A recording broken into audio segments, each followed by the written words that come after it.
अस्सलामुअलैकुम फ्रेंड्स, आज हम बात करेंगे वुमेन्स राइट इन इंडिया के बारे में। औरतों के ऐसे स्पेशल राइट्स जिसे सभी इंडियन को जानना बहुत ज़रूरी है। और भी ऐसी बहुत सी चीज़ें हैं जिसके लिए आप पूरी वीडियो ज़रूर देखें।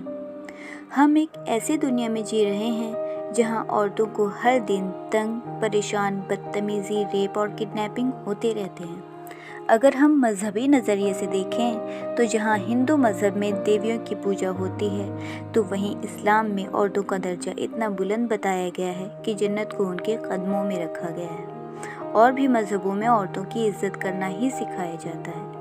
अब अगर हम कानून की लॉ की बात करें तो दोस्तों, देखा जाए तो औरतों के साथ जो भी गलत होता जा रहा है उसकी एक सबसे बड़ी वजह और अफसोस ये है कि औरतों को खुद अपने राइट्स, अधिकारों को, देश के कानून की नॉलेज ना होना है।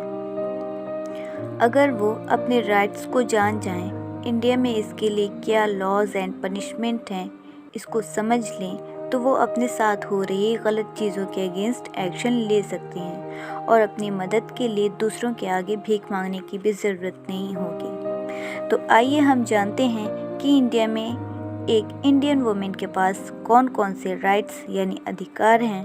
पर इससे पहले हमें ये भी समझना होगा कि क्या जो गलत हो रहा है औरतों के साथ वो सब क्राइम हैं।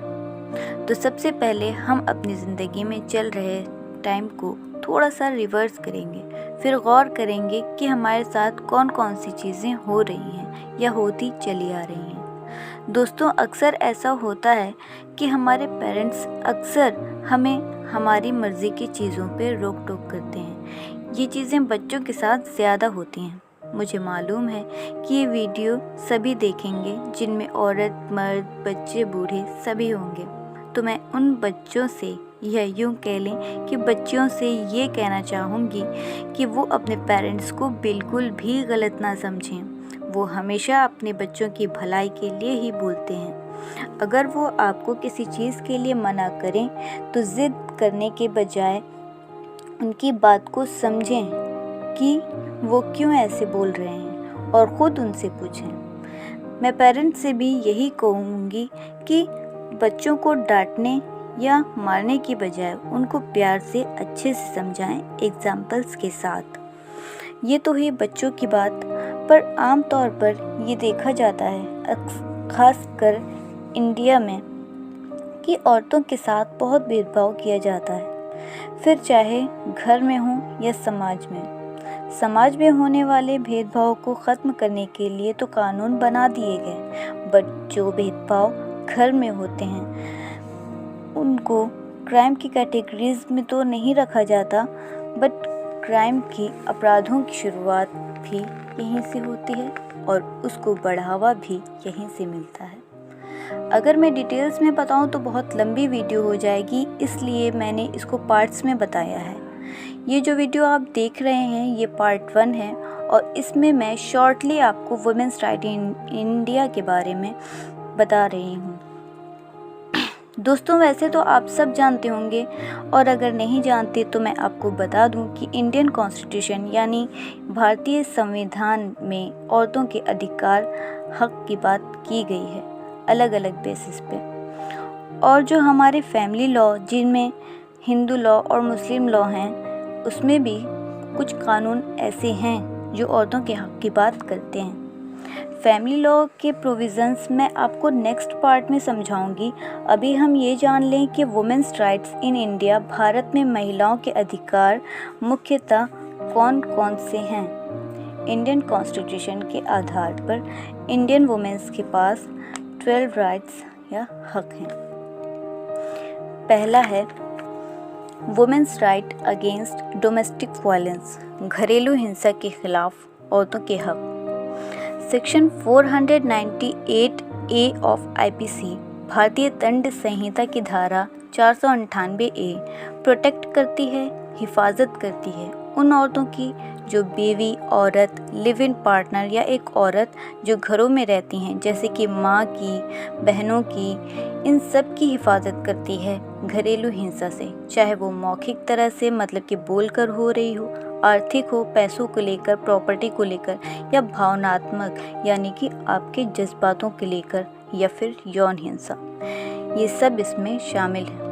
जो मर्द, शौहर, लिव इन पार्टनर या रिश्तेदार इन औरतों के साथ घरेलू हिंसा करते हैं तो उन औरतों को ये हक है कि वो आईपीसी के सेक्शन 498A के तहत उनकी शिकायत दर्ज करें। गुनहगार को 3 साल की जेल होगी, जिसकी वो जमानत भी नहीं करा सकेंगे और उन्हें जुर्माना भी देना होगा।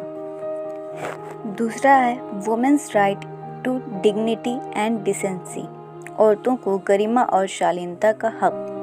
दोस्तों, यहाँ औरतों की गरिमा और शालीनता को लेकर इतना अच्छा कानून है कि अगर कोई औरत एक आरोपी भी है तो ऐसी सिचुएशन में कि उस पर कोई भी मेडिकल टेस्ट या जांच प्रक्रिया करनी हो तो वो एक औरत से कराई जाए या एक औरत की मौजूदगी में होनी चाहिए। औरतों की गरिमा और शालीनता से कोई भी खिलवाड़ ना हो। फिर तीसरा है right to equal pay to women, औरतों को समान वेतन का हक। इक्वल रेम्यूनरेशन एक्ट यानी कि समान पारिश्रमिक अधिनियम के तहत इसकी सूची में जो प्रावधान है उसके अनुसार जब भी सैलरी या मजदूरी की बात आती है तो लिंग के आधार पर या सेक्स मतलब कि अगर किसी भी जगह औरतों को मर्दों के बराबर का काम करने पर भी मर्दों के मुकाबले अगर उनको यानी कि औरतों को सैलरी या मजदूरी कम मिले तो उसके खिलाफ वो आवाज़ उठा सकती हैं। ये राइट, ये हक उन्हें दिया गया है। चौथा है women's right against workplace harassment, कार्यस्थल उत्पीड़न के खिलाफ औरतों के हक। जॉब या काम करने वाली औरतें अक्सर वर्क प्लेस पे सेक्सुअल हरासमेंट का शिकार होती हैं। Sexual harassment of women act, work place prevention, prohibition and redressal act 2013 औरतों को ये हक देता है कि वो अपने साथ हो रही बदतमीज़ी या सेक्सुअल हरासमेंट के खिलाफ आवाज़ उठाएं। इस अधिनियम के मुताबिक वो 3 महीने के अंदर एक शाखा कार्यालय में एक आईसीसी आंतरिक शिकायत समिति को एक लेटर लिखकर अपनी शिकायत दर्ज करा सकती हैं। 5वां है female sexual assault victims have the right to keep their identity anonymous. वो औरतें जो सेक्सुअल असॉल्ट की शिकार हुई हों उनको अपनी पहचान छुपा कर रखने का हक है। ये इंश्योर करने के लिए कि उनकी प्राइवेसी की हिफाजत हुई है, एक सेक्सुअल असॉल्ट की शिकार हुई औरत अपने मामले की सुनवाई के दौरान डिस्ट्रिक्ट मजिस्ट्रेट के सामने एक फीमेल पुलिस ऑफिसर की मौजूदगी में अकेले अपना बयान दर्ज करा सकती है। 6वां है women have the right to get free legal aid. औरतों को ये हक है कि उन्हें मुफ्त में कानूनी मदद मिले। लीगल सर्विसेज अथॉरिटीज़ एक्ट के तहत उन औरतों जिनके साथ रेप हुआ है उनको ये हक है कि उन्हें फ्री लीगल एड मिले और लीगल सर्विसेज अथॉरिटी उनके लिए एक लॉयर का इंतज़ाम करे। 7वां है women have right not to be arrested at night. औरतों को रात में गिरफ्तार ना होने का हक है। जब तक फर्स्ट क्लास मजिस्ट्रेट के ऑर्डर पर कोई एक्सेप्शनल केस ना हो, किसी औरत को सूरज डूबने के बाद और सूरज निकलने से पहले गिरफ्तार नहीं किया जा सकता है। साथ ही इस कानून में यह भी कहा गया है कि पुलिस किसी औरत से उसके घर पर सिर्फ फीमेल कांस्टेबल और फैमिली मेंबर्स या फ्रेंड्स की मौजूदगी में ही पूछताछ कर सकती है। 8वां है women's right to register virtual complaints. औरतों को वर्चुअल शिकायत दर्ज करने का भी हक है। कानून औरतों को ईमेल के ज़रिए वर्चुअल कंप्लेंट दर्ज करने या अपनी शिकायत लिखने और एक रजिस्टर्ड पोस्टल एड्रेस से पुलिस स्टेशन तक भेजने का हक देता है। और फिर SHO पुलिस कांस्टेबल को ये वहाँ भेजता है जहाँ की कंप्लेंट औरत ने दर्ज कराई है। ऐसा उस केस में होता है जब एक औरत फिजिकली पुलिस स्टेशन जाकर कंप्लेंट करने की सिचुएशन में ना हो। 9वां है women have the right against indecent representation. औरतों को अभद्र प्रतिनिधित्व के खिलाफ हक है। अगर किसी औरत की बनावट, उसके फेस या बॉडी के किसी पार्ट को किसी भी तरह से उसकी बेइज्जती या पब्लिक में उसकी इंसल्ट करना, मॉरलिटी को ख़त्म करना या चोट पहुंचाने की कोशिश करना एक क्रिमिनल ऑफेंस है। मतलब कि ऐसा काम जो गलत है और इसकी सज़ा भी है। 10वां है women's right against being stalked. औरतों को उनका पीछा किए जाने के खिलाफ हक। IPC के सेक्शन 354D एक मुजरिम के खिलाफ कानूनी कार्रवाई का रास्ता बनाती है। अगर कोई औरत या मर्द किसी औरत का पीछा करता है, उसने इंटरेस्ट ना होने का पूरा अच्छे तौर पर इशारा दे दिया, उसके बावजूद बार बार उससे बातचीत को बढ़ावा देने के लिए कांटेक्ट करने की कोशिश करता है, या इंटरनेट, ईमेल या किसी भी प्रकार की इलेक्ट्रॉनिक डिवाइस की जो वो औरत इस्तेमाल करती है उसकी निगरानी करता है, ये सब इस क्राइम के अंदर आते हैं। और एक औरत को ये हक है कि वो उस शख्स के खिलाफ IPC के सेक्शन 354D के तहत सख्त सज़ा दिलवाए। 11वां है women have the right to zero FIR। औरतों को ज़ीरो FIR का भी हक है। एक FIR जो किसी भी पुलिस स्टेशन में दर्ज की जा सकती है, चाहे वो केस किसी भी जगह हुआ हो या किसी विशिष्ट क्षेत्राधिकारी यानी कि स्पेसिफिक ज्यूरिसडिक्शन के अंदर आती हो।